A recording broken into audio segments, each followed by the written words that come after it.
नमस्कार मित्रों, मैं अवन जी देवता योगा मास्टर। और मित्रों, मैं अवन जी देवता हिंदू राष्ट्र संगठन का संस्थापक हूँ। साथ में मैं योग टीचर हूँ। क्योंकि मित्रों, हमारी संस्कृति में ना सबसे पहले अपने को स्वस्थ रखने की जो विधि बताई वो योग में से गई, ठीक है ना। दवाई के रूप में उन्होंने आयुर्वेद दिया, क्योंकि ये सब चीज वेदों से निकली है। तो मित्रों, सर्वप्रथम हमारा कर्तव्य यही है कि हम अपने आप को स्वस्थ रखें। स्वस्थ रखने के लिए हमें योग की शरण लेनी पड़ती है, और उसमें हम जो है कुछ आसन होते हैं। आज सुबह के समय करें तो ज्यादा अच्छा है। कुछ हंस मुद्राएं हैं, कुछ ब्रीदिंग एक्सरसाइज हैं, और जो है कुछ हल्का सा ओम का जाप है। फिर छोटा सा एक लेक्चर रखते हैं बीच में। हास्य योग है, एरोबिक्स है, कीर्तन भजन है। तो इस तरीके का जो एक हमने कैप्सूल बना रखा है, वो हम सुबह जो है लाडोसराय एक जगह है, लाडोसराय में बाल उद्यान पार्क है, जिसे चिल्ड्रन पार्क भी कहते हैं। और वो ये लाडोसराय बहरौली और साकेत के बीच में है, उसी में ये पार्क स्थित है, बाल उद्यान पार्क। तो मित्रों, आप वहाँ पे आके मुझसे सीख सकते हैं, कर सकते हैं। साथ में हम अपनी संस्कृति के बारे में भी बताते हैं कि हमारी संस्कृति में की क्या उपलब्धियां हैं, ठीक है। तो मित्रों, समय नष्ट ना करते हुए मैं आगे बढ़ता हूँ कि आपको सबसे पहले यदि कुछ सीखना है तो देखिए, छोटी छोटी क्रिया, आज क्रिया बताऊंगा मैं आपको। जैसे कि ये वाली क्रिया है, ये ज्ञान मुद्रा होगी। इसको ऐसे करेंगे कि ज्ञान मुद्रा बनेगी, ठीक है। आपकी ज्ञान मुद्रा करने से अब ध्यान में बैठ गए आप, ज्ञान मुद्रा में ध्यान में बैठ गए, ध्यान आपका बहुत ही अच्छा लगेगा, ठीक है, एकदम वेल फोकस हो जाएगा। फिर इसको आप कितनी देर तक, जितनी देर तक 5-7 मिनट तक, जितना भी आप जो है मेडिटेशन करते हैं, ध्यान लगाते हैं, उतने समय आप इस उंगली को ऐसे करके और आप कर सकते हैं, ओके। अब आते हैं हम दूसरी मुद्रा पर। ये जो इसे रिंग फिंगर कहते हैं। अभी जो हमने पहले जो क्रिया की थी, तर्जनी थी, इंडेक्स फिंगर थी। इसको ऐसे करना था और ध्यान में बैठ जाइए, तो ध्यान आपका बहुत अच्छा लगेगा। और मित्रों, फिर दूसरी विधि बता रहे हैं कि ये अनामिका, जिसे रिंग फिंगर कहते हैं, इसको ऐसे टच करेंगे। ये कौन सी मुद्रा बन गई? ये पृथ्वी मुद्रा बन गई।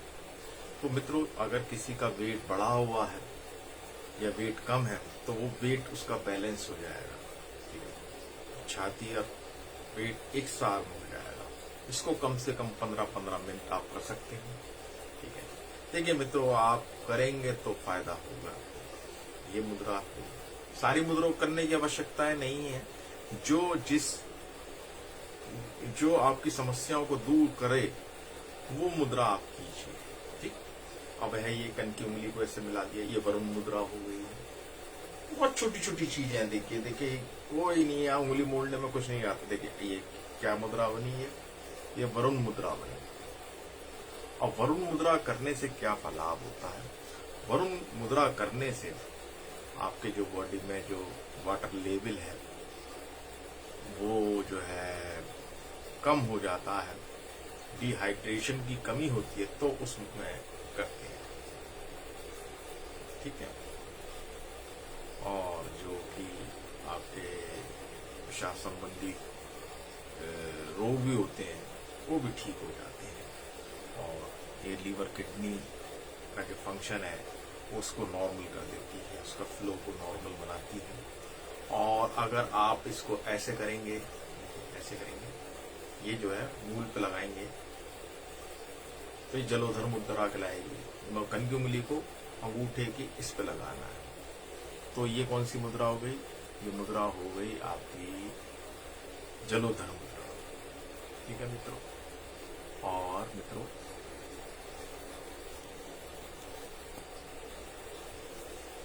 अब आगे चलते हैं। जो दूसरी क्रिया है, ये जो आपकी इंडेक्स फिंगर है ना, अभी तक तो ये वाली भी तो आपकी ज्ञान मुद्रा, अगर आप इसको नीचे दबा देते हैं तो ये वायु मुद्रा बन जाती है। इसको क्या कहते हैं? वायु मुद्रा।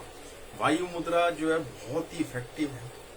जो सूक्ष्म वायु है वो हमारे स्नायु में, हमारे नर्व्स में आ जाती है, वहां ऑब्स्ट्रक्शन करती है तो वहां पर दर्द होता है। इसके करने से बड़ी बड़ी बीमारियां दूर हो जाती हैं और बहुत ही आनंद आता है आपको। ठीक, तो ये मुद्रा आपको करनी चाहिए, इसे कहते हैं वायु मुद्रा। और मित्रों, अगर आपको अच्छा लाभ चाहिए तो 15 मिनट सुबह, 15 मिनट शाम को कर सकते हैं, कुछ नहीं लगता। आप कहीं सफर में हैं, कहीं पे भी हैं, बैठे हैं, उठे हैं, आप ये मुद्रा कर लीजिए, 15 मिनट कट जाएंगे। देखिए मित्रों, अवश्य लाभ होगा। और जो करता है ना, उसी को पता होता है, ठीक है ना। बिना करे तो आपको इसका अनुभव होगा नहीं। ठीक है, अब आते हैं नेक्स्ट मुद्रा पे, आपका शून्य मुद्रा। शून्य मुद्रा कैसी होती है? ये वाली मुद्रा होती है। इसको ऐसे बैंड कर देते हैं। ठीक है, ये जो मुद्रा है आपकी, ये कैसी मुद्रा है? तो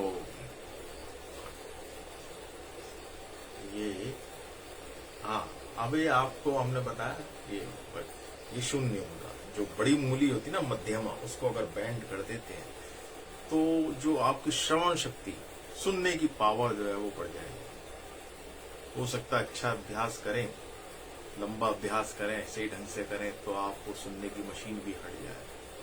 और मित्रों, अगर इसी को, ये शून्य मुद्रा, इस मुद्रा, इसको इसके टिप पे उंगली लगाएंगे, ये कौन सी मुद्रा हो गई आपकी? ये मुद्रा हो गई आपकी आकाश मुद्रा। तो शून्य मुद्रा और आकाश मुद्रा, ये दोनों मुद्रा बहुत बेहतरीन है। इनके करने से जो है सुनने की पावर बढ़ जाती है। और मित्रों, अब हम आपको और नई नई बातें बताते हैं। देखिए, लोग अब जुड़ रहे हैं, बहुत अच्छी बात है। और आपका ये जो मुद्रा है, वायु मुद्रा, ये जो है सूर्य मुद्रा, जो आपकी, अभी हमने पहले अगर इसके टिप को कर देंगे तो पृथ्वी मुद्रा बन जाती है। अगर नीचे को बैंड करते हैं तो ये सूर्य मुद्रा बन जाती है। सूर्य मुद्रा करने से क्या लाभ है? सूर्य मुद्रा करने से बॉडी का जो टेम्परेचर है ना, वो मेंटेन रहता है, ज्वर नहीं होगा, और कम होगा तो सर्दी लगेगी, कोल्ड नहीं होगा। तो मित्रों, ये सूर्य मुद्रा है। इसके पश्चात जो और बेहतरीन एक और क्रिया आ रही है, कि दोनों उंगलियों को ऐसे करिए तो ये आपकी वाइटल फोर्स को बढ़ाता है, आपकी प्राण शक्ति को बढ़ाता है। ये प्राण मुद्रा है। ठीक है, हमारे शरीर में प्राण शक्ति होगी, ऊर्जा होगी, तो ही हम जो है सफलता प्राप्त कर सकते हैं, नहीं तो कमजोरी आ जाएगी। तो इस मुद्रा को आप 15 मिनट सुबह, 15 मिनट शाम को कर सकते हैं। ठीक है ना मित्रों, आप मेरे साथ कर सकते हैं। देखिए, और इसका ये भी नहीं है कि खाना खाने के बाद करना है, खाना के बाद कभी भी कर सकते हैं, आपका जब मूड है। हाँ, थोड़ा रेगुलरिटी तो है कि यदि आप रोज नियमित रूप से इसका अभ्यास करेंगे, इन क्रियाओं का, इन मुद्राओं का, तो निश्चय ही लाभ होगा। ठीक है ना। और ये मैं अपने पर आजमाने के बाद कह रहा हूं कि मुझे निश्चय मेरे को फायदे हुआ, तो मैंने कहा कि अब इसका प्रचार प्रसार किया जाए। अब दूसरी मुद्रा आती है कि बीच की जो उंगलियां है ना, ये 2 उंगलियां, इसको बैंड कर लीजिए, ऐसे बना लीजिए। ठीक, ये कौन सी? अपान मुद्रा हो। अपान मुद्रा का मतलब है कि जो पेट में जो बॉडी पार्ट है, लीवर, किडनी वगैरह, वो स्वस्थ होते हैं। जो पेशाब संबंधी प्रॉब्लम है वो भी दूर होती है। मूत्र संबंधी जो आपकी समस्या हो तो वो भी दूर होती है। पथरी के लिए भी बड़ी उपयोगी है, डायबिटीज के लिए बड़ी उपयोगी है। इस मुद्रा को अपान मुद्रा कहते हैं। तो मित्रों, अब हम बात करते हैं हृदय की। हृदय को मजबूत रखने के लिए, हृदय को स्वस्थ रखने के लिए कौन सी मुद्रा है? बहुत बेहतरीन है। सारी मुद्राएं आप कीजिए, अच्छी बात है, करना चाहिए, लेकिन इस मुद्रा को आपको भूलने की जरूरत नहीं। इसे तो आप जरूर ही सीख लो। मैं बताता हूं आपको। ये जो उंगली है तर्जनी, इसको ऐसे बैंड कीजिए, कर लिया बैंड आपने, और बीच वाली जो उंगलियां ऐसे लगा लीजिए। तो ये मुद्रा हो गई अपान वायु मुद्रा। मित्रों ये इतनी बेहतरीन मुद्रा है, ईश्वर ना करे किसी को हार्ट अटैक आया है और वो इस मुद्रा को कर ले तो वो जीवित बच जाएगा और हॉस्पिटल के लिए समय मिल जाएगा, इतने बीच में हॉस्पिटलाइजेशन मिल जाएगा और वहां जाके उसको उपचार मिल जाएगा, मतलब समय मिल जाएगा। एक गोली होती सॉर्बिटेट, वो जब व्यक्ति को हृदय का दौरा पड़ता है तो वो जवान के नीचे, जिसे सबलिंगुअल कहते हैं, वो रख लेता है तो वो उसको हॉस्पिटलाइजेशन करने का समय मिल जाता, एक घंटा आधा घंटा मिल जाता है, वो जीवित रहता है। तो मित्रों इसके होता क्या है, वो दवाई क्या काम करती है, वो दवाई अंदर की जो आर्टरीज है ना, जो ब्लड वेसल्स है, उनको चौड़ा कर देती है, उनको फैला देती है, तो खून का जो थक्का है ना वो निकल जाता है। वो उस दवाई का बता रहा हूं। लेकिन जब आप ये मुद्रा करते हैं अपान वायु मुद्रा, ये भी सेम यही करती है। जब से आप लगाना स्टार्ट करना चालू करते हैं इस मुद्रा को, तो ही आपकी नलियां खुलने लग जाती हैं, उनमें एक फैलाव आ जाता है और उस वजह से ब्लड का फ्लो जो है वो थोड़ा सा खुलकर होने लग जाता है। साथ में ये हृदय की ब्लड प्रेशर को, आपके उसके जो गति है और पल्स को, ब्लड प्रेशर को, रक्तचाप कहते हैं हिंदी में ब्लड प्रेशर को, उसको नॉर्मल करती है। आपका पल्स जो है बिल्कुल नॉर्मल कर देगी, जो हृदय का जो चलने की गति है, पल्स कहते हैं, हार्ट रेट, वो नॉर्मल कर देगी। ये एक ही क्रिया 1.25 लाख के ऊपर है, ये आपकी सोने पे सुहागा है, सीख लीजिए मित्रों। देखिए आप ऐसे करेंगे, मैं एक बात और बताता हूँ, आप ऐसे कीजिए, तर्जनी को अंगूठे के मूल पे लगाइए और इसको, ये दोनों उंगलियों को अंगूठे के अग्रभाग पे लगाइए और ये जो कन की उंगली सीधी रहेगी। देख रहे हैं ना, ये बन गई अपान वायु मुद्रा। ये मित्रों अगर रोज आप 45 मिनट तक कर सकते हैं, नहीं तो 16 मिनट सुबह 16 मिनट शाम रोज कीजिए, आपके हृदय रोग से आप मुक्त हो जाएंगे और आप जो है स्वस्थ हो जाएंगे, आपको मजबूती होगी। लेकिन मैं इतना कहूंगा कि आप को अगर लाभ हो रहा है तो जो आपकी हृदय की दवाइयां चल रही हैं एकदम न छोड़ें, लेकिन इसको सप्लीमेंट्री के तौर पे करते रहें। देखिए हमारा कर्तव्य है कि हम आपको अच्छी सही सलाह दें। अब मित्रों आते हैं अब नेक्स्ट में।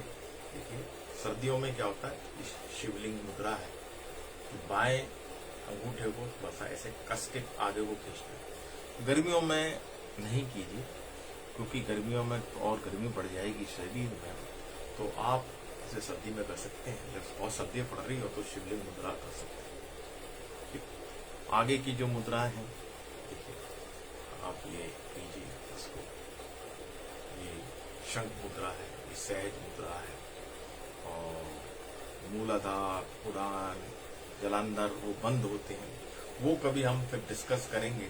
तो मित्रों मैंने आपको मेन जो चीज है ना, हस्त मुद्राएं बता दी है, वो आप कर सकते हैं, आके मुझसे सीख सकते हैं। और अगर नहीं आ सकते आप तो आप मेरा लाइव टेलीकास्ट रोज 7 बजे से 8 बजे प्रातः होता है, बाल उद्यान चिल्ड्रन पार्क में लाडोसराय। मेरा नाम है वंजी देवता है। ठीक है, मैंने अपना डिस्क्रिप्शन में अपना पूरा विवरण आपको डिस्क्रिप्शन में भेज दिया है। आप मुझसे और मित्रों मेरा यही है कि आप हमारी वीडियो को देखें, लाइक करें, शेयर करें, फिर प्रचार प्रसार करें, सब औरों का भी भला हो, खुद भी करें, दूसरों को भी सिखाएं, है ना, ये परमार्थ का कार्य है। तो मित्रों अब बात होती है आपकी एक्यूप्रेशर पे। एक्यूप्रेशर में क्या करना है आपने, देखिए ये हाथ है ना हमारे, इसको हम प्रेस करते हैं। अब इसी प्रकार हम पैरों के पॉइंटों को भी जो है प्रेस करेंगे। मित्रों ये हाथ में अगर ऊपर वाला ये दबाते हैं, अंगूठे के अग्रभाग को दबाते हैं, तो आपका जो तनाव है, मानसिक तनाव, वो कम होगा। इसी प्रकार पैरों के इसको भी दबाएंगे। सबसे पहले हाथों का ट्रीटमेंट कर लीजिए, हाथों के द्वारा ट्रीटमेंट करेंगे, फिर इसके बाद पैरों का करेंगे। मित्रों, इसको दबाने से टेंशन कम होता है, इसको दबाने से आपके मन में जो भय है, डर है, वो निकलते हैं। इसको दबाने से आपके अंदर का जो क्रोध है वो शांत होता है। इसको दबाने से जो मन में उदासी या डिप्रेशन है वो निकलता है। और इसको दबाने से क्या है कि आपका जो कॉन्फिडेंस लेवल बढ़ जाता है, और बीच वाले पोर्शन को दबाने से जो है आपका इंटेलिजेंस बढ़ती है। ठीक, ये जो पॉइंट है आपका, ये हृदय के लिए है। बाएं हाथ का दिखा रहा हूं मैं, बाएं हाथ का जो कन की उंगली के नीचे है, ये आपका हृदय क्रिया है, और ये गले का है, ये थायराइड का है। आप दबाइए। नीचे जो है ब्लैडर है, आंतों का है, ये सब पॉइंट है। कुछ नहीं लगता, आप मात्र 10 मिनट में भी अपने आप को स्वस्थ रखते हैं। चाहिए तो आपकी इच्छा शक्ति मजबूत होनी चाहिए, करने की इच्छा होनी चाहिए। देखिए, व्यक्ति व्यर्थ में ही मोबाइल पे, सोशल मीडिया पे समय काट देता है, किसके लिए? मनोरंजन के लिए। लेकिन ये एक ऐसी चीज है, ये बहुत जरूरी चीज है। आपको स्वस्थ रखने के लिए आपको कुछ योगिक क्रिया करनी चाहिए। अभी क्या है कि हम एक्यूप्रेशर के बारे में बता रहे हैं। अगर गले में दिक्कत है, गले में इन्फेक्शन है, तो आप ये पॉइंट दबाइए। कमर में है तो ये वाला दबाइए, ये पीछे दबाइए, दबाइए।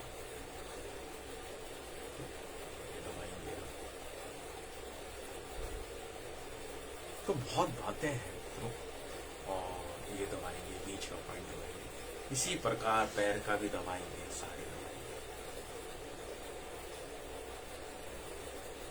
ठीक है मित्रों, तो एक्यूप्रेशर आप कितनी देर करें? देखिए, आप मात्र 3 मिनट एक हाथ पे दें। एक बार 3 मिनट, 6 मिनट, 3 3 9 3 चौक 12 मिनट देने हैं आपको। 2 हाथ 2 पैरों में 12 मिनट देते हैं और उनको प्रेस करते हैं, तो निश्चय ही आप बीमारियों से दूर रहेंगे। साथ में आप हस्त मुद्राएं करते हैं, तो ये सूक्ष्म क्रिया है। अभी मैं आपको आसन वगैरह नहीं बता रहा, क्योंकि अभी मैं इंडोर में हूँ। ठीक है ना, मैं अंदर, घर के अंदर से रिकॉर्डिंग कर रहा हूँ। जब पार्क में होता हूँ तो उसमें जो है हम बताते हैं, पद्मासन है, पश्चिमोत्तानासन है, धनुरासन है, और पवन मुक्तासन है, सर्वांगासन है, हलासन है, उष्ट्रासन है, हिजरासन है। ये सब बताते हैं। बताने को मैं यहाँ भी बता सकता हूँ, ऐसा कोई बाउंडेशन नहीं है। लेकिन जो आज का हमारा टॉपिक है वो हमारा सूक्ष्म क्रियाओं पे है। वो सूक्ष्म जरूर है, लेकिन वो बहुत ही ज्यादा ही उनका जो है ना फायदा होता है, विस्फोट के तौर पे उनका जो है बेनिफिट होता है। और आपका ये जो मुद्रा है, क्रिया है, ये आपका कायाकल्प तक करने की क्षमताएं रखती हैं। सुन लीजिए बात हमारी। तो मित्रों, हस्त मुद्रा बता दी आपको, एक्यूप्रेशर के बारे में बता दिया। अब हम आगे चलते हैं। आगे चलने से पहले मित्रों, आप ना तो कुछ बात बताते हैं कि आप जो है थोड़ा सा, जब आप नहाए ना, तो हल्का सा नवाया गरम तेल करके सरसों का सारे पूरे पे बॉडी में मालिश कर लें। रोज आवश्यकता नहीं है, आप हफ्ते में 1 बार कर सकते हैं। तो तेल मालिश करना बहुत जरूरी है, ये बात। और मित्रों, इसके करने से आपके अंदर फ्लेक्सिबिलिटी आती है, और जो है त्वचा संबंधी जो ड्राइनेस है ना, वो निकलती है। उसके बाद थोड़ा सा बैठने के बाद बाथरूम में लगा सकते हैं, और फिर नहा लीजिए। और साबुन भी एक बार, एक दिन छोड़ के एक दिन लगाना चाहिए। देखिए मित्रों, ये सब स्वास्थ्य लाभ की बातें हो रही हैं, तो ये करने से आपको जो है आपकी बॉडी में एक लोच रहेगा, और एक उसमें स्मूथनेस रहेगी। क्योंकि हमारा जो शरीर है ना, ये यंत्र है।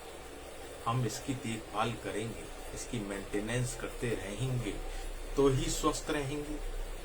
मैं तो अभी आपको हमने मालिश के बारे में बताया। मालिश आप जो है सिंपल अपने तरीके से कैसे भी कर सकते हैं, अच्छी तरह कीजिए। और एक सिंपली कोई ऐसा नहीं सुगंधित तेल लेना है या वो लेना है, नहीं, आप सरसों के तेल से कीजिए। आप अपने शरीर में सरसों से तेल की मालिश कीजिए और हफ्ते में 2 बार लगा लीजिए या हफ्ते में 1 बार लगा लीजिए, तो निश्चय ही आपको फायदा होगा।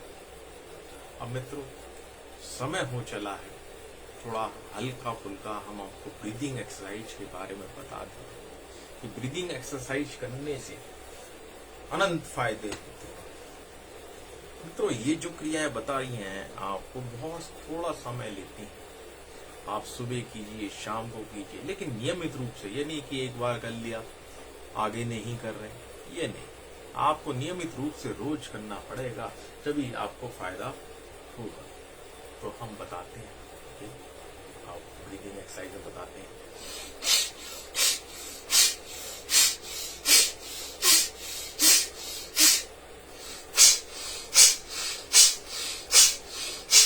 ये क्रिया नाड़ी शोधन कहलाती है। नाड़ी शोधन में क्या है कि आपको जो है इसके करने से इम्यून पावर बढ़ती है, साथ में ये नटने खुलते हैं और एक प्रतिरोधक शक्ति मिलती है। आपका ब्लड का जो क्लीननेस है वो होता है। अब ये एक बीमारियों को आने से रोकती है। इसी को इम्यून पावर कहते हैं, इसी को प्रतिरोधक शक्ति कहते हैं। और मित्रों, ये बहुत बेहतरीन है। साथ में ये तो शरीर का तो को स्वस्थ तो रखती है, मन पे भी प्रभाव पड़ता है। मन शांत हो जाता है, मन तेजी से काम करता है। ये मन का स्वस्थ होना बहुत जरूरी है। इसे हम नाड़ी शोधन कहते हैं। इसी से एक ही नथने से लेना, एक ही नथने से छोड़ना। पहले राइट से करना है, पहले लेफ्ट को करना है, साफ क्लीन करना है, शोधन करते हैं। अब आते हैं अनुलोम विलोम। अनुलोम विलोम करने से क्या लाभ है? इससे स्वस्थ जो है हृदय स्वस्थ रहता है, फेफड़े स्वस्थ होते हैं और पूरे बॉडी में पूरा ब्लड का सर्कुलेशन जो है वो हर जहां रुकावट भी आ रही है वहां पर भी ब्लड पहुंचता है और हर प्रकार की बीमारी सारी। वैसे भी बड़ा पॉपुलर प्राणायाम है, इसे अनुलोम विलोम कहते हैं। इसको देखो करके बताते हैं। लेने को पूरक कहते हैं, रोकने को कुंभक और छोड़ने को रेचक। थोड़ा सा कर लिया।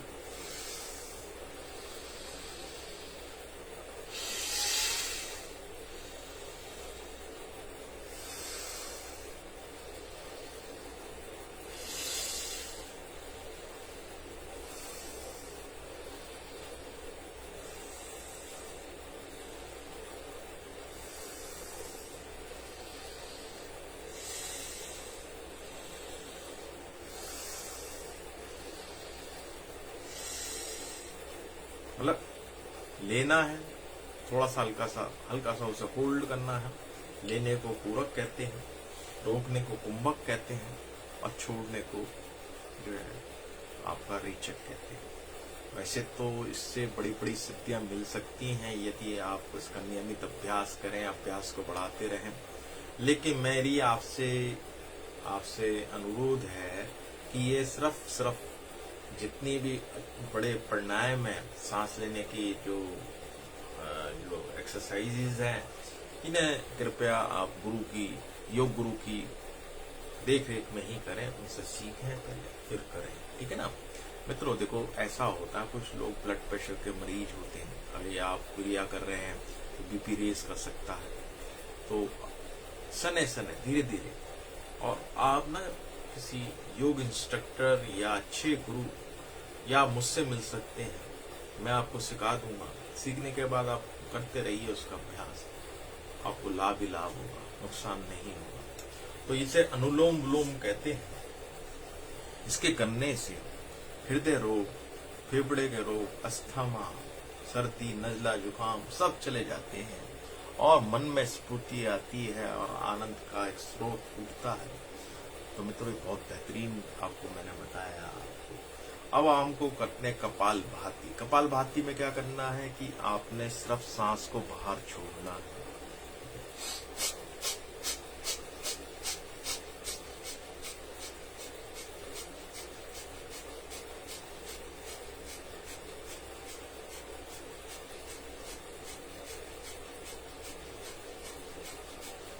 आप कीजिए मेरे साथ, यदि आप मेरे को देख रहे हैं कीजिए, या आप मेरा रिकॉर्डेड देखें तो इस क्रिया को कीजिए, साथ में कर सकते हैं।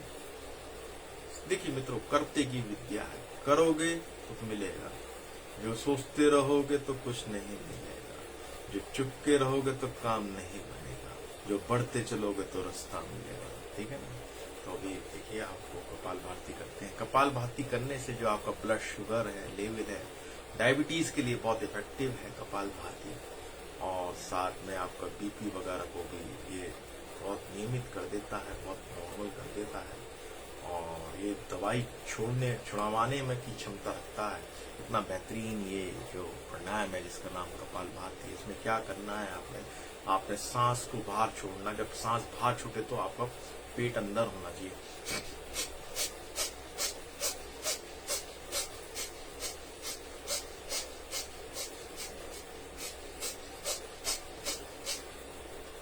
शुरू में थोड़ा कम करें, धीरे धीरे से अभ्यास से इसे बढ़ा सकते हैं।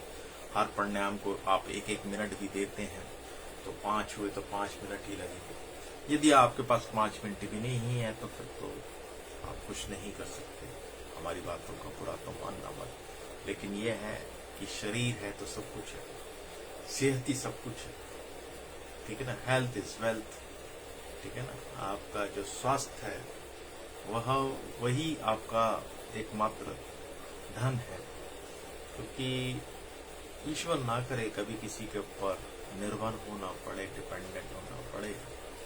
और उसके लिए भाई ऐसा है कि आप जब योगिक क्रिया करेंगे तो बीमारियां स्वतः ही दूर दूर भागेंगी, नहीं आएंगी। और जो दवाइयां लेते हैं हम एलोपैथी वगैरह जो भी है, फायदा करती हैं और बड़ा ही फायदा भी होता है, लेकिन वो दबाती है। उसकी अपेक्षा अगर हम साथ में ये भी करें तो बीमारी आएगी नहीं, और हो सकता है शायद उसके लिए दवाइयों की लेने की जरूरत भी ना पड़े। दवाइयां हम जब ही लेते हैं जब बीमारियां आती हैं, लेकिन अगर हम इन क्रियाओं को करते रहेंगे तो बीमारी आएंगी नहीं। ठीक है ना। तो मैंने कपाल भाती बताया। कपाल भाती में आपको सांस बाहर की तरफ जो है फेंकना होता है, और महत्व होता है। और आप ऐसे आंखों का भी एक्सरसाइज कीजिए, आंखों को मिचाइए। आंखों का भी एक एक्सरसाइज होता है। अंदर का जो मसल्स हैं, एक्स्ट्राओकुलर मसल्स हैं, वो चलती हैं और आंख भी मजबूत होती है। और मित्रों, समय हो चला है हमारा कि आपको कुछ और बातें बताएं। और अब एक और आ रहा है, भ्रामरी भंवर की तरह जो है वो प्राणायाम है, इसीलिए उसका नाम जो है भ्रामरी प्राणायाम कहलाता है। इसमें क्या करना, आप बैठ जाइए। इसके करने से जो मन के जो विकार हैं, जो मस्तिष्क के रोग हैं, वो निकलते हैं, मस्तिष्क शांत होता है। और ऐसे जो केमिकल प्रोड्यूस होते हैं जिससे कि मन में एक हैप्पीनेस आती है, तो इसको क्या कहते हैं, भ्रामरी प्राणायाम। भ्रामरी में क्या करेंगे, आप बैठ जाएंगे सीधा और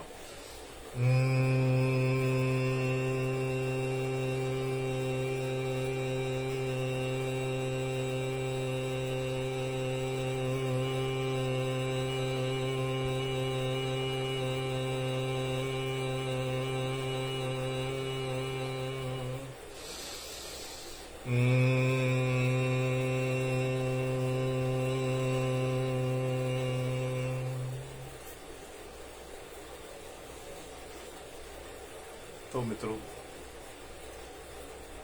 अब ये प्राणायाम हुआ, प्राणायाम की कुछ एक्सरसाइज हुई। पहले हमने आपको जो है हस्त मुद्राएं बताई, फिर एक्यूप्रेशर बताया, फिर आपको ब्रीदिंग एक्सरसाइज बताई जिसे कि प्राणायाम कहते हैं।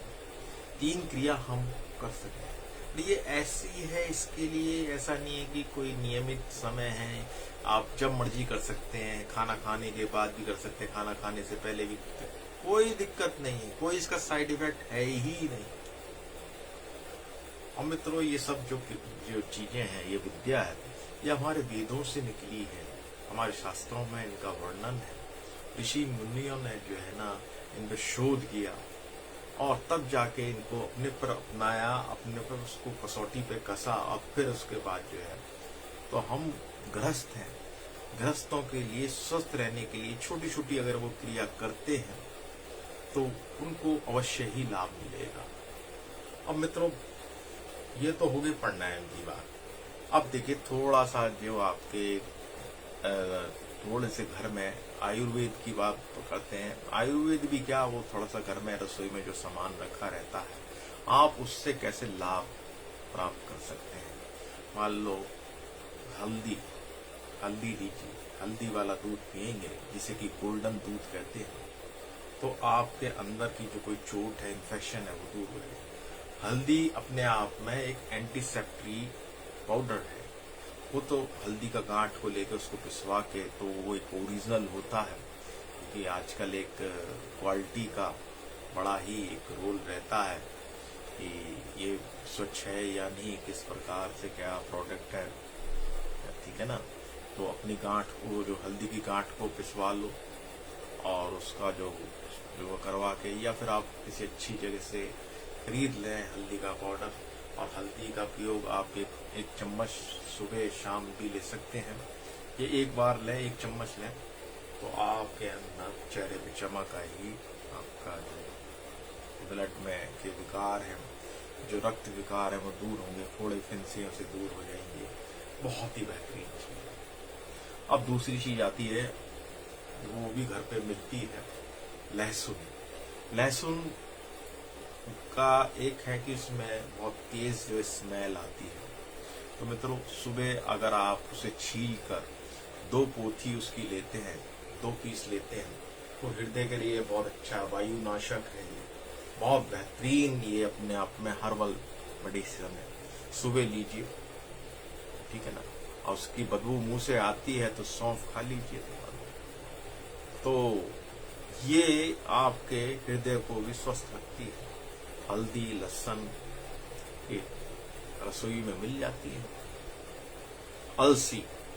अलसी एक दानेदार कोई चीज होती है, उसको आप ले लीजिए, बाजार में मिल जाती है। ओमेगा 3 होता है। ओमेगा 3 और किसी बहुत कम जो है हमारे फलों में, फ्रूट्स में होता है, तो ये कहीं होता भी नहीं है।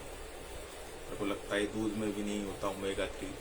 तो आप उसको आधा चम्मच उसका फाँक सकते हैं, उसको थोड़ा सेक लीजिए तवे पे, और उसको किसी बर्तन बोतल में रख लीजिए, और 1 चम्मच रोज ले लीजिए। तो ओमेगा 3 जो है शरीर के लिए बहुत जरूरी होता है। वो आपकी एंटी एजिंग है। एंटी एजिंग समझते हैं, आपकी एक तरह से जो आपकी उम्र की गति को धीमा कर देगा, इसे एंटी एजिंग कहते हैं, ठीक है। तो ये मित्रों बहुत ही बढ़िया चीज है। अब आते हैं हम दालचीनी। देखिए, दालचीनी का प्रयोग करेंगे आप, तो आपका ब्लड शुगर नॉर्मल रहेगा, ब्लड प्रेशर भी नॉर्मल रहेगा। दालचीनी लकड़ी जैसा होता है, उसे पीस लीजिए, उसका पाउडर थोड़ा सा आधा चम्मच ले सकते हैं। दालचीनी से बहुत बढ़िया बेहतरीन गले के रोग दूर होते हैं, हृदय के रोग के लिए भी ठीक है। और मित्रों बहुत बेहतरीन दवाई है, आप इसका नेट पे जाके देखेंगे तो बहुत ही आपको इसको बेनिफिट वहाँ लिखे हुए हैं। दालचीनी है। अब आते हैं ऑलिव ऑयल, जैतून का तेल। जैतून के तेल से आप अपनी मालिश कर सकते हैं, ठीक। और ये हमारे देश में नहीं होता है, ये इटली से आता है, इंपोर्ट होकर आता है। और इसका प्रयोग हृदय रोगी जो है, इसमें आप अगर हृदय रोगी के लिए तो मना कर देते हैं ना कि तली भुनी चीजें मत खाइए। अगर कुछ इच्छा है भी तो आप उसके उसके रिप्लेसमेंट पे जैतून के तेल से जो है अपना खाने पीने की चीजों का वो बना सकते हैं। ठीक है ना।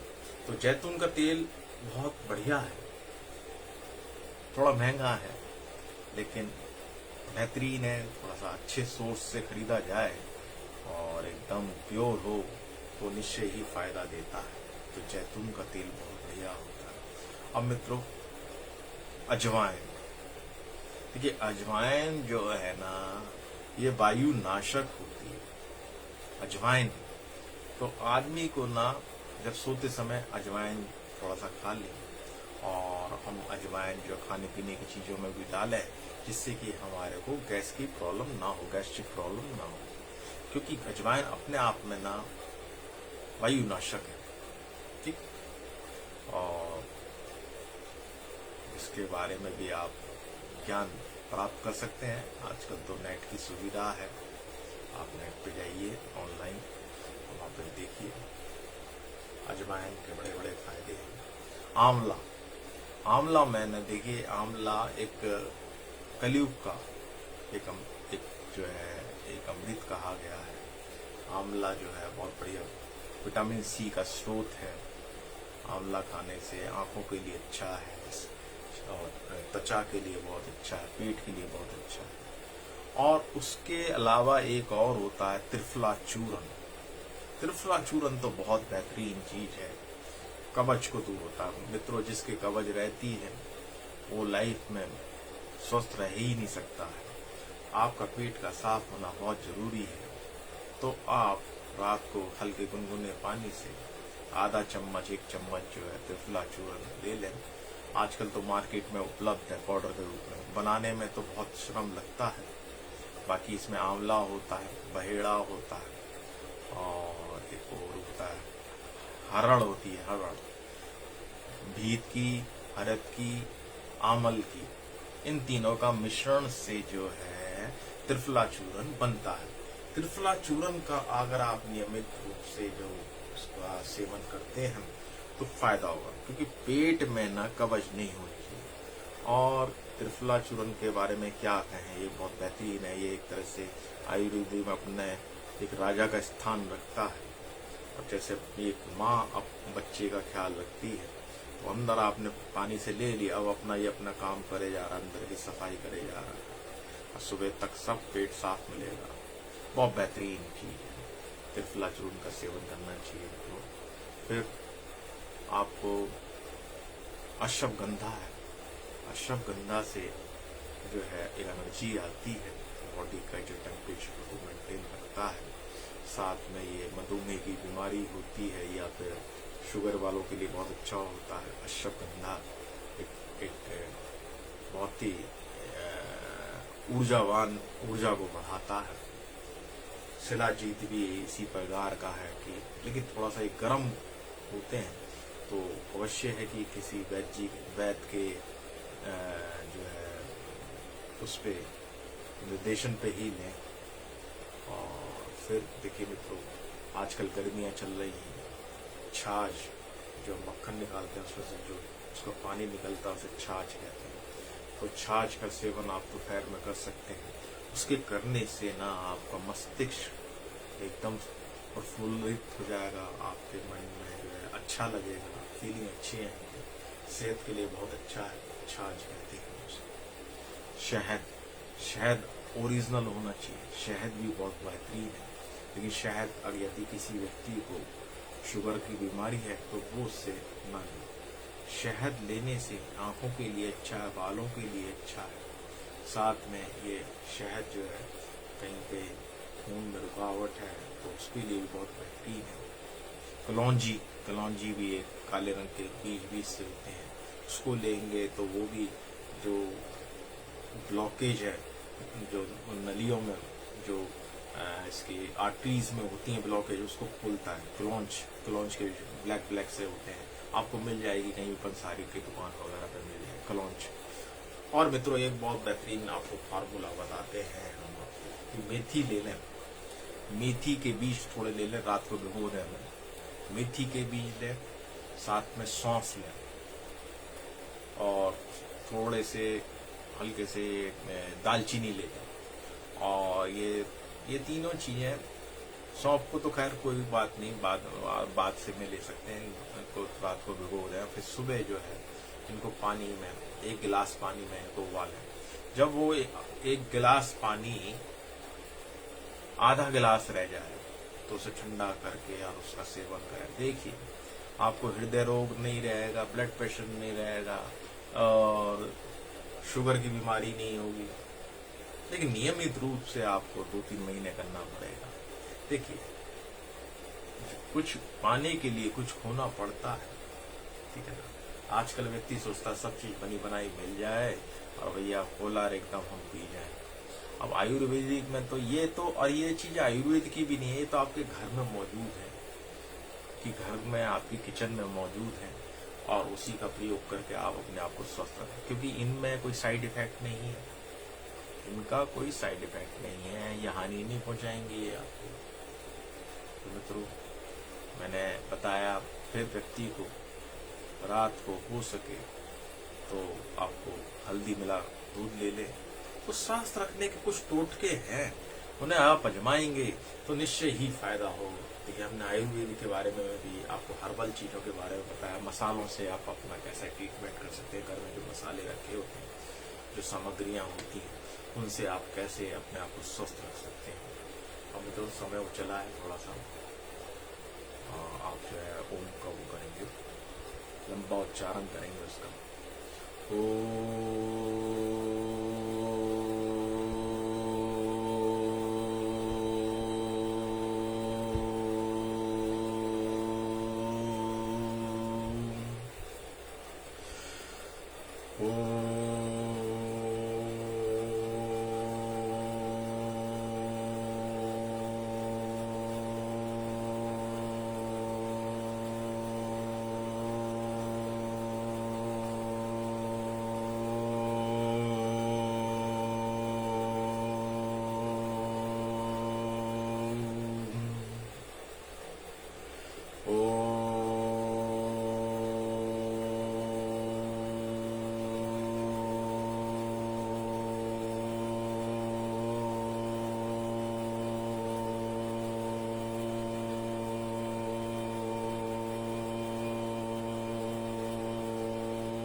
इसके करने से मन को शांति मिलती है और परमात्मा का नाम है और हमें इस परमात्मा का नाम लेना चाहिए।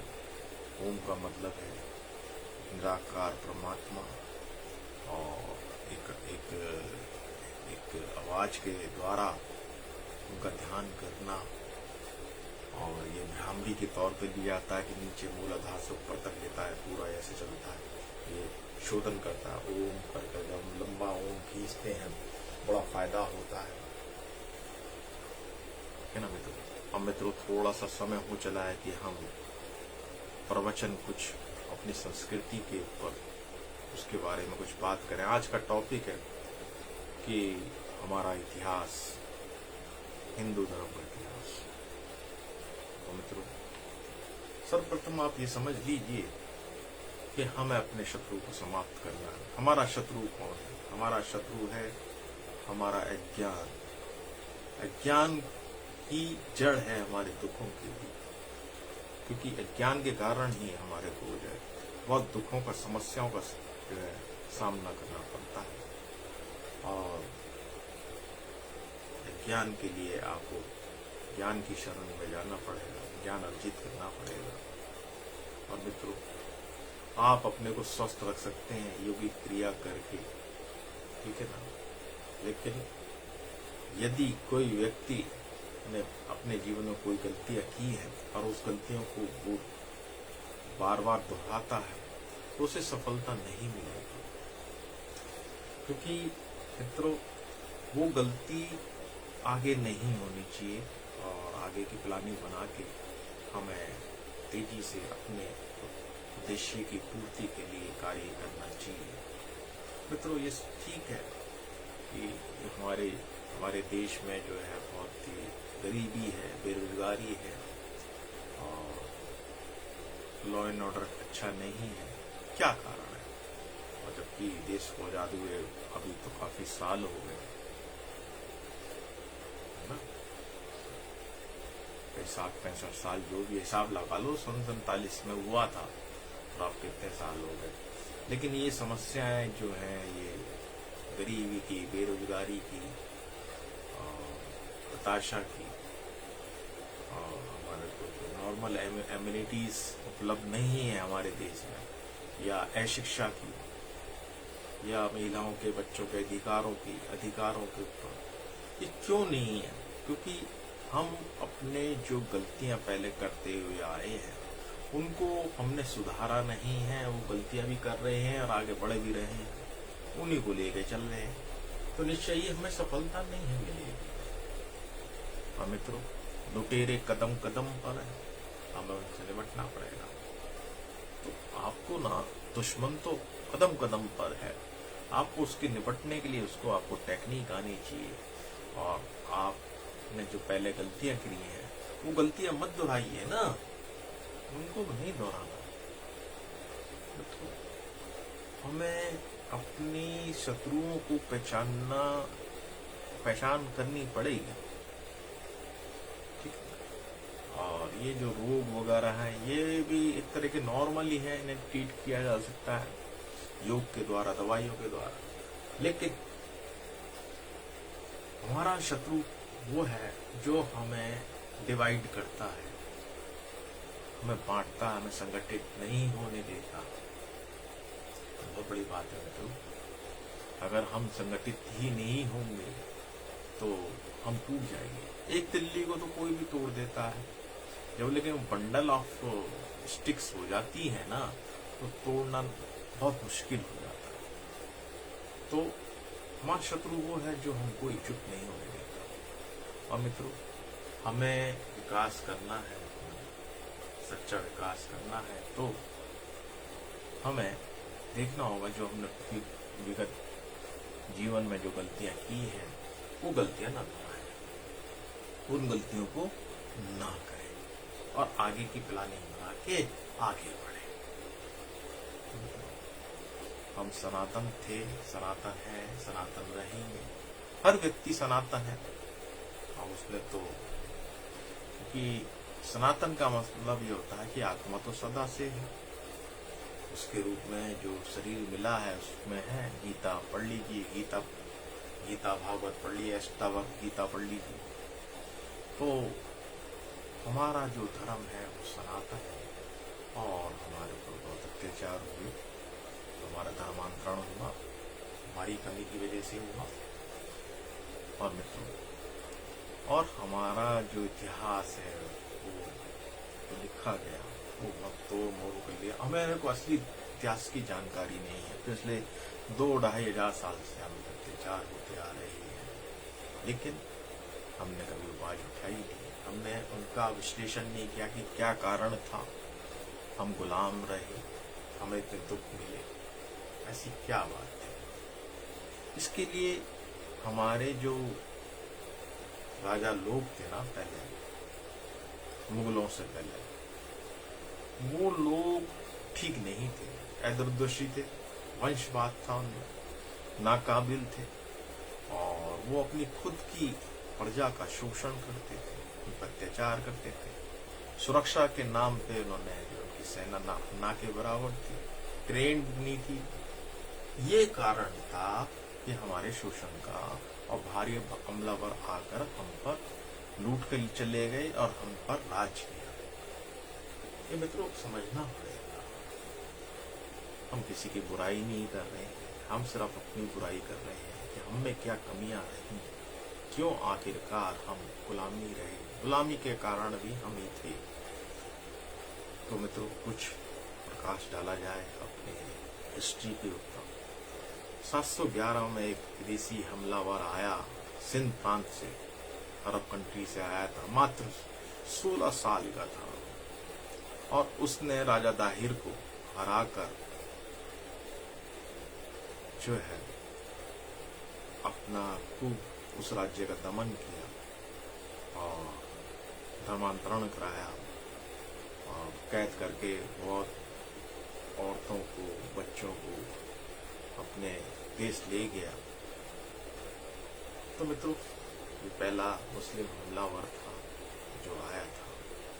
लेकिन राजा दाहिर के जो आसपास के जो राजा थे, राजा दाहिर को कहीं सहायता नहीं की उन्होंने।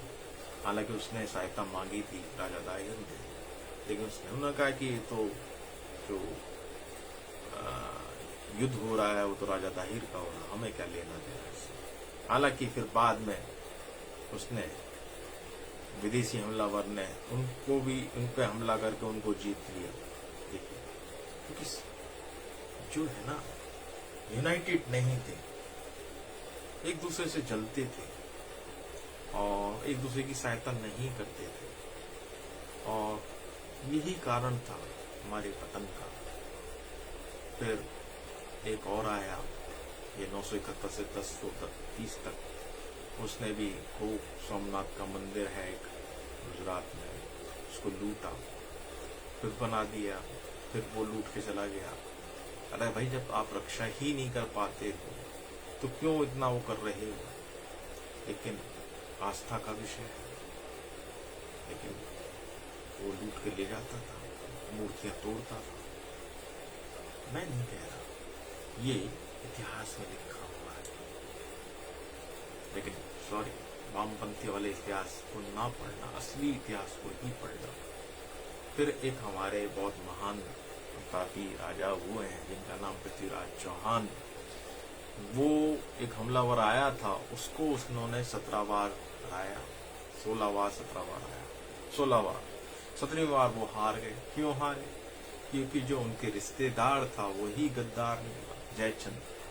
उसने गद्दारी करी, दुश्मनों से मिल गया और उसकी वजह से जो है उनकी हार हुई और बड़ी बेदर्दी से उन्हें कैद करके पृथ्वीराज चौहान को ले गया और वहां पर उनको मार दिया जान से।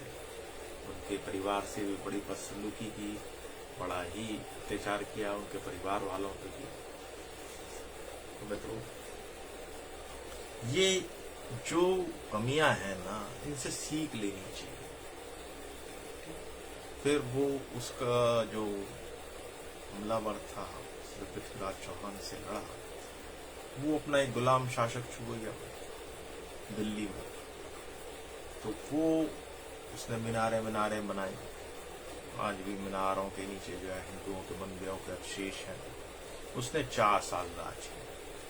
उसके बाद 1290 से लेके 1320 तक एक बहुत खतरनाक जो है शासक हुआ और उसने जो है चित्तौड़ को भी जीता और काफी साल उसने किया। वो औरतों का रसिया था, यास था, और उसने भी जो है काफी अत्याचार किया, धर्मांतरण किया और 303 में जो है चित्तौड़ पे भी उसने कब्जा कर लिया। वहां की जो रानी थी पद्मावती, उसको भी उस पर उसकी पूरी नजर थी।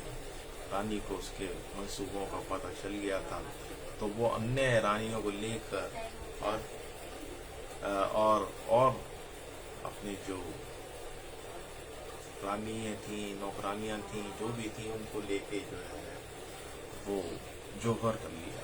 ऊपर से कूद गई और कूद के लेके से कूद गई और उन्होंने अपने आप को आत्महत्या कर ली, इसे जोहर कहते हैं।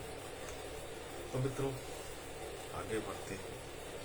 फिर तुगलक आए, तुगलक वंश आया। ये आपका 1320 से लेकर 1414 तक उन्होंने राज्य किया। और इसी बीच में 1399 में एक बहुत भयंकर जो क्रूर हमलावर आया तुर्क से, तैमूर लंग नाम था उसका। वो आया, उसने जो है अत्याचार किए। कहते हैं कि दिल्ली को खून से लाल कर दिया, सड़क को लाल कर दिया, इतना उसने अत्याचार किया, लूट के ले गया। फिर सैयद आए 1414 से 51 तक बीच में, उन्होंने भी अपना अत्याचार होते रहे। फिर लोधी आए 1451 से लेके 1526 तक, जो उनका अंतिम जो शासक था इब्राहिम लोधी, उसका जो चाचा था दौलत खां, वो पंजाब का गवर्नर था, वो अपने भतीजे से जलता था, तो उसने इनवाइट किया बाबर को कि तुम आओ और इसकी अकल ठिकाने लगाओ, इसको हराओ और राज करो। देखिए अपने ही लोग, अपने ही रिश्तेदार कैसे गिराने पे लगते हो कि अपना चाचा जो है वो भतीजे को मरवाने की कोशिश में है। और मित्रों इस प्रकार चलता रहा और 21 अप्रैल 1526 को बाबर ने इब्राहिम लोधी को हराकर मुगल साम्राज्य की स्थापना की। तो ये इतिहास है, मैं किसी पे कोई आरोप नहीं लगा रहा, ये इतिहास है, असली बात है। और फिर जो है 5 नवंबर 1556 को दूसरा पानीपत का युद्ध हुआ। उसमें एक आदिल शाह अफगानिस्तान से आया था, उसका हिंदू सेनापति था हेमू, उसको हराकर अकबर ने हराया। फिर 300 साल तक मुगल साम्राज्य बरकरार रहा। 1661 में एक आदिल शाह आया, वो भी अफगानिस्तान से आया था और वो भी उनने मराठों को ही साफ कर दिया। मराठे लड़े थे, ठीक है, उत्तरी भारत से मराठों का ही पत्ता साफ कर दिया। तो ये इतिहास है। और 1658 से लेकर 1707 तक एक बहुत क्रूर शासक रहा मुगल शासक औरंगजेब। उसने बहुत ही क्रूरता की हदें पार कर दी, वो धर्मांतरण कराया और जो नहीं मानता था उसको सीधा वो जो सूली पे चढ़ा देता था, उसे फांसी दिलवा देता था, उसे कटवा देता था। बहुत 50 साल तक उसने जो है पूरे भारतवर्ष पर दिल्ली की गद्दी पर बैठकर अत्याचार किया, धर्मांतरण कराया। और 1857 से लेकर 1947 तक अंग्रेजों का राज रहा।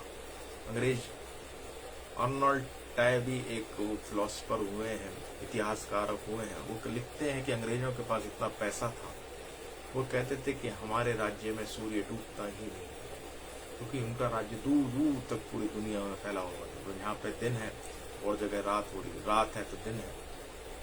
तो मतलब ये है, इनके पास इतना पैसा आ गया, इन्होंने साइंटिस्टों को जो है इनवाइटेड किया कि तुम रिसर्च करो। तो कहते हैं कि अर्नोल्ड टैबी ये लिखते हैं कि 1780 से लेकर 1820 तक इंग्लैंड में एक औद्योगिक क्रांति आ गई। इतना पैसा आ गया था इन लोगों के पास लूटपाट का और दूसरों को गुलाम बना के रखने का कि इनके पास पैसा रखने को जगह नहीं थी। तो उन्होंने जो है वैज्ञानिकों को आमंत्रित किया, तो वहाँ पे जो है मिलें लगने लगी, मोटर गाड़ियाँ बनने लगी। एक औद्योगिक क्रांति आ गई कि पैसे से ही तो सब चीज होती है, टैलेंट तो है, साथ में पैसा भी चाहिए। और मित्रों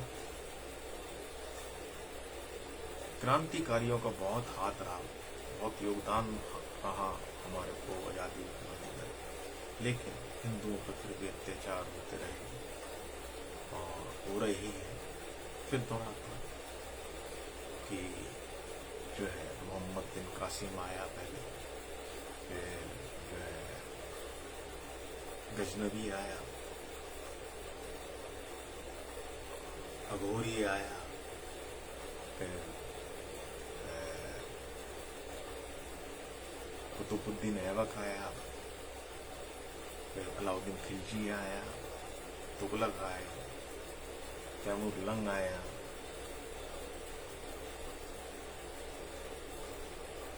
और सैयद आए, लोधी आए, मुगल आए, अंग्रेज आए। तो कितना अत्याचार हुआ इन वर्षों में कि हमारी अपनी एक पहचान ही बदल गई, नस्लें ही बदल गई। क्या किया जाए, इसके जिम्मेदार हम हैं, क्योंकि हम अपनी सुरक्षा कर नहीं पाए।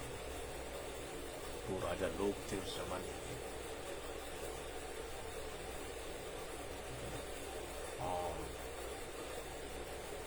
आपको तो औरंगजेब का तो पता ही है, बाबर का भी पता है कि कितने कितने अत्याचार किए इन लोगों ने।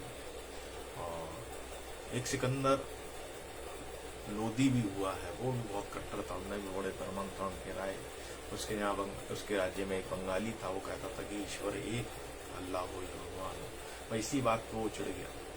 उसने कहा कि ये अपने मौलवी से कहा, ये क्या ठीक कह रहा है क्या? नहीं, ये ठीक नहीं कह रहा, ऐसा नहीं कह रहा। उनके भगवान उनके ईश्वर के अलावा और कोई ईश्वर नहीं है, उसे कटवा दिया। इसी प्रकार औरंगजेब भी बहुत कट्टर था।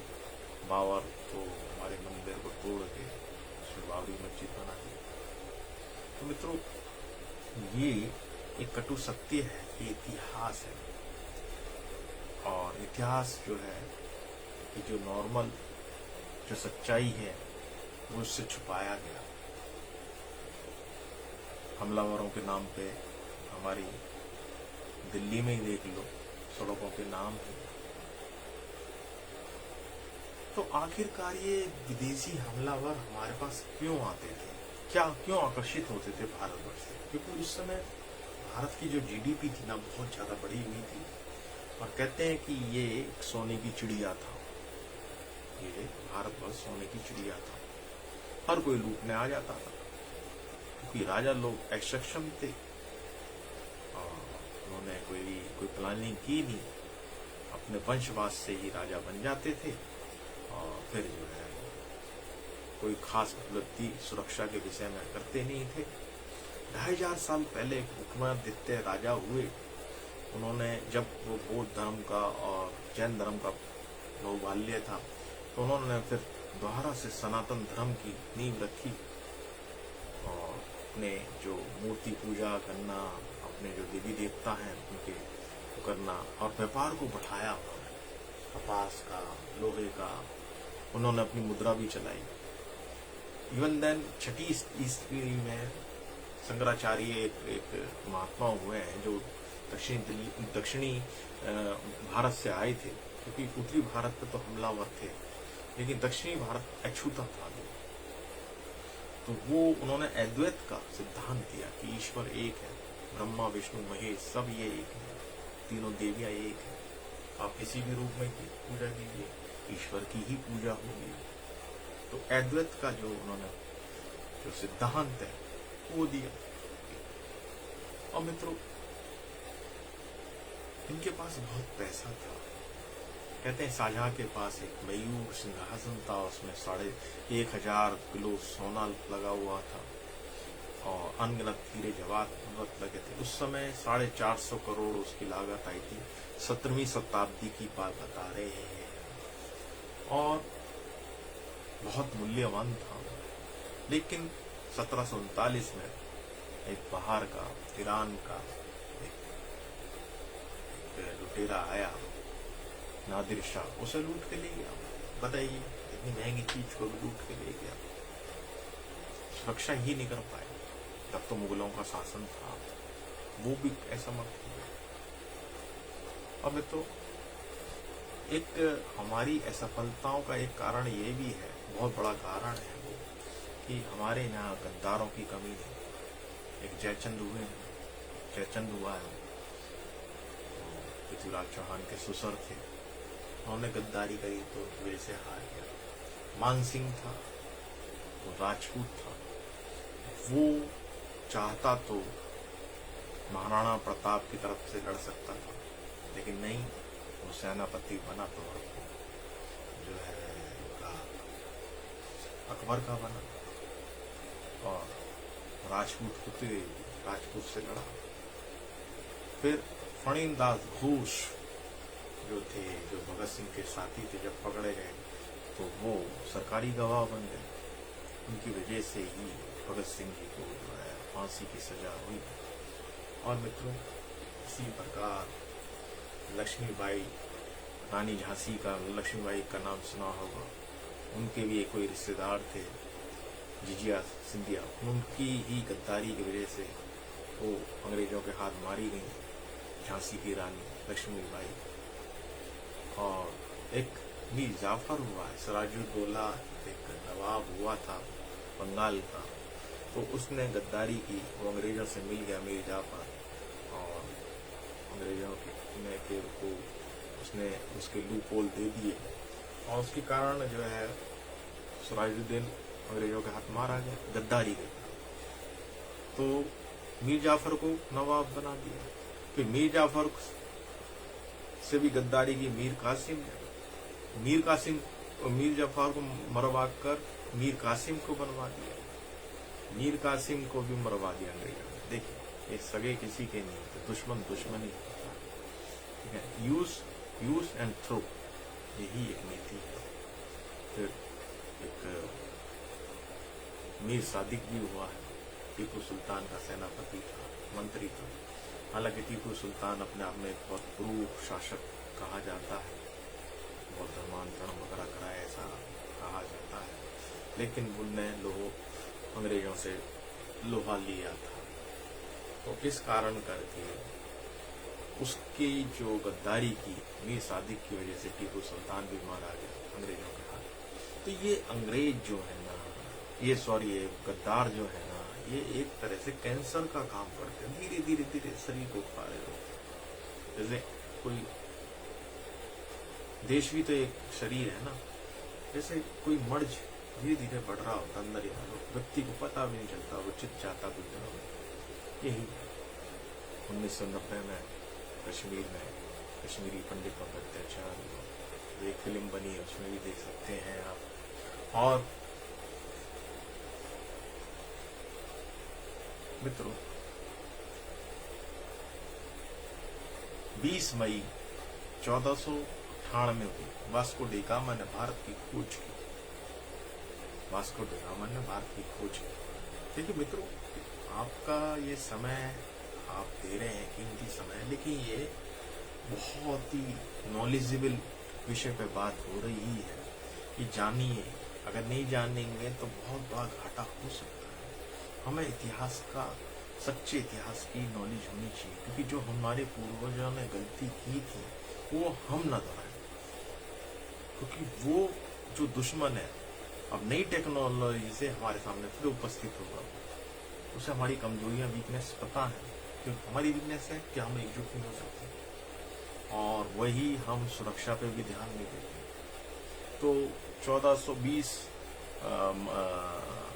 20 मई 1498 को वास्को डी गामा ने भारत की खोज की, और फिर उसके बाद जो है यूरोपियन जो कंपनियां थी उनके लिए रास्ता खुल गया। वहीं फ्रांसीसी, जर्मनी, पुर्तगाल, अंग्रेज आए, और 1600 ईस्वी में ईस्ट ऑफ इंडिया की स्थापना हुई। 1608 में ना सूरत में अंग्रेज दिखाई दिए, बंदरगाह में। उसके भी 8 साल सर थॉमस रो ने ना 2 कारखाने लगाए, जो कि एक सूरत में और एक मद्रास में लगाया, और तो इसमें व्यापार करने लगे अंग्रेजों ने। और अन्य जो यूरोपियन कंपनियां थी उनको खदेड़ दिया, और वो रेशम, कपास, चाय, अफीम, नील, इस प्रकार की वस्तुओं का व्यापार करने लगे। उनको लगा, उन्होंने देखा कि यहाँ का जो राजनीतिक कैरियर है, जो राजनीतिक जो परिवेश है, बड़ा अस्त व्यस्त है, बड़ा ढीलम ढुल है, और ये आपस में ही लड़ते रहते हैं, साथ में इनमें एकजुटता नहीं है। वो भाप गए, और 1750 में उन्होंने राजनीति में आने की सोची, और 1757 में सर क्लाइव की एक टुकड़ी बनाई उन्होंने, और कुक बाई क्रुक सिराजुद्दौला जो बंगाल का जो नवाब था उसको हराया, और इस पर धीरे धीरे वो सारे भारतवर्ष पर फैल गए, और अंग्रेजों का राज्य हो गया। कुछ लोग कहते हैं अंग्रेजों के राज्य की वजह से ही जो तरक्की है, गलत कहते हैं। ये सिर्फ एक अपनी कमियों को छुपाने का ना एक तरीका है। जहां पर अंग्रेजों ने राज नहीं किया, वो राज्य, वो देश खूब तरक्की करेंगे। तो मित्रों, एक धर्म है, अलग धर्म है, वो अपना ही जो है वो मानता है, अपने ही ग्रेल रेगुलेशन करते हैं, तेजी से वो अपनी आबादी बढ़ाते हैं, तो बाहर से आया धर्म है। जब वो बहु संख्यक हो जाते हैं तो वो अपना ही राष्ट्र घोषित कर देते हैं, अपना धर्म के अनुसार ही अपने राष्ट्र को घोषित कर देते हैं। बड़े क्रूर होते हैं, धर्मांतरण पे जो है दबाव डालते हैं, गैर मजहबी स्त्रियों से बलात्कार करते हैं और क्या कहें कि हिंदुओं पे तो अत्याचार हुआ। और ये देखिए मित्रों कि आजादी के बाद भी ना हमें क्यों नहीं सफलता, वो सफलता क्यों नहीं? क्योंकि लूटपाट, लोकतंत्र के नाम पे लूटपाट, वोटों की राजनीति, और इस कारण करके हमें हमेशा असफलताओं का सामना करना पड़ा। और हमें जो हिंदू नाम भी दिया गया है वो भी विदेशी हमलावरों ने दिया। तो सिंधु के पार वालों को वो हिंदू हिंदू करते थे, सिंधु से हम हिंदू हो गए, वरना हमारा तो नाम सनातन धर्म से था। और देखिए मित्रों, हमें एकजुट होना पड़ेगा, अपनी रक्षा सीखनी पड़ेगी, हमें अपनी रक्षा करना पड़ेगा, आत्मरक्षा सीखना करना पड़ेगा। और चीन जो हमारा पड़ोसी देश है, वहां पे भी 1937 से लेकर 1947, 1936 या 1937 से लेकर 1947 तक में जापानियों का राज रहा और जापानी रहे वहां पे।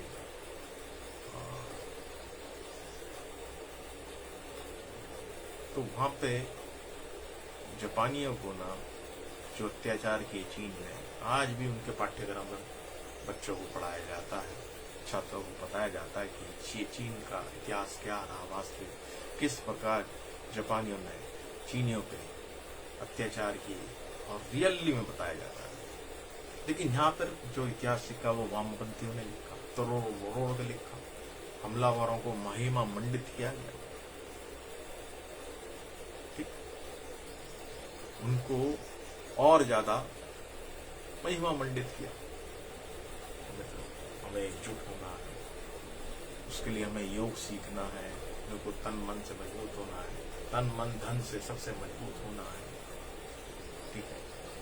और मैं यही कहता हूँ कि हमने अपना एक संगठन बनाया है, भगवान जी देवता हिंदू राष्ट्र संगठन, आप उससे जुड़िए, आपको एक झंडे के तले आना पड़ेगा, प्रचार प्रसार करना है, और आइए मिलिए। कुछ लोग कहते हैं ये तो पुरानी बातें हैं, इतिहास की बातें हैं, अब क्या है, अब तो कुछ भी नहीं है।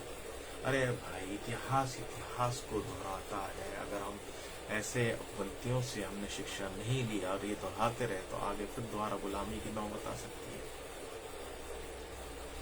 ठीक है ना। तो मित्रों, और कुछ लोग कहते हैं भाई मुगल काल में सब तो मुसलमान नहीं बन गए। अरे भाई, उन्होंने कैसे अपनी अस्मत को बचाया, कैसे किस प्रकार किया, ये तो वो ही जाने।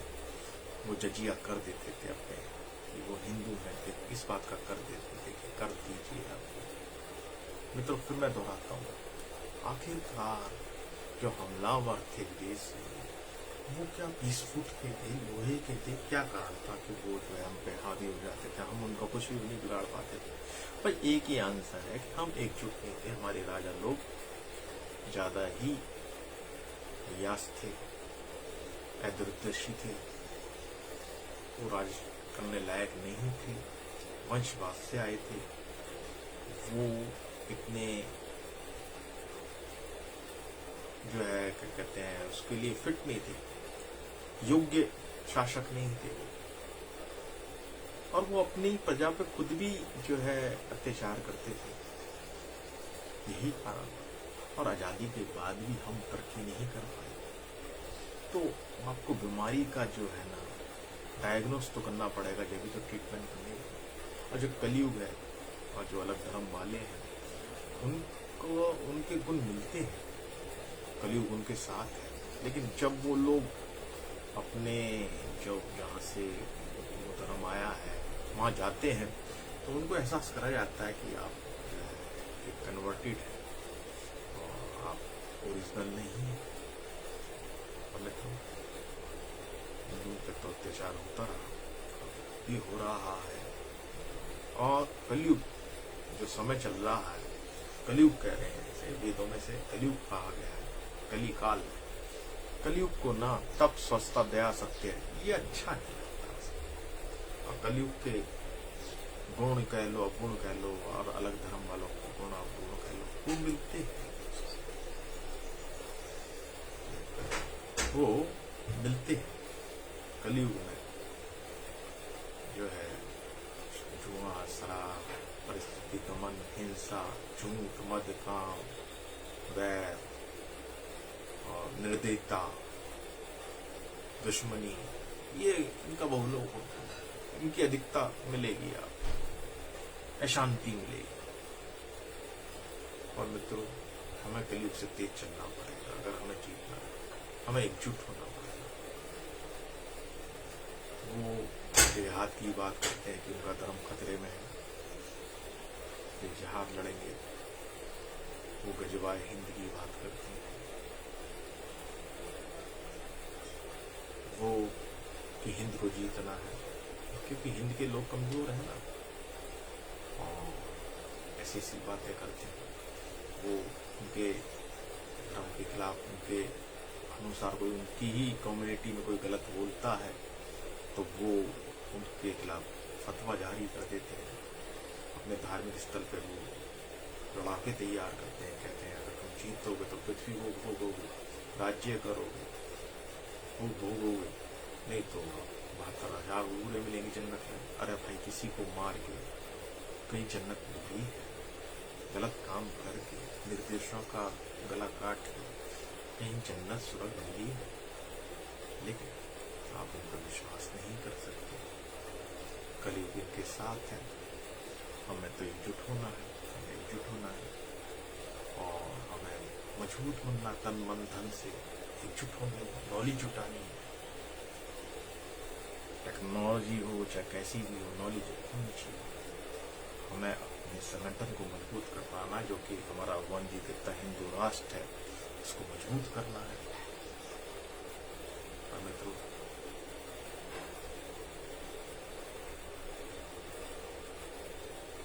ये समझ लीजिए कि आप कि हमें अपना प्रचार प्रसार ज्यादा करना है। जो हमारा प्रचार करेगा वो इस पृथ्वी पे सबसे बड़ा होगा, प्यारा होगा। हम किसी को गलत शिक्षा देते नहीं हैं, गलत शिक्षा नहीं देते, क्योंकि हम अहिंसा के पुजारी हैं। हमारे अंदर दया है। हमारे यहाँ तो ये भी कहा जाता है कि चींटी में भी जान होती है। गाय, हाथी, कुत्ता, चंडाल, इनमें सब में संभाव देखा जाता है। ये वेदों में लिखा है। इसका मतलब ये नहीं है कि हम अहिंसा के पुजारी, हम अहिंसक हैं, और या फिर हम नपुंसक नहीं है। हम नपुंसक नहीं है। ऐसा नहीं है कि कोई बाहर से आके हम पे हावी होकर हम पे जो है राज कर ले। ठीक है, तो मित्रों, इस बात पे ध्यान देना। आप उससे मिलो और हम अपना संगठन को मजबूत बनाएं, जुड़ें, योग करें और अपने इतिहास के बारे में जानें, और अपने जो है इस संस्कृति को आगे बढ़ाएं। तो ऐसा कुछ करें, करने से ही होगा ना। मित्रों, आज के लिए इतना ही काफी। नमस्कार।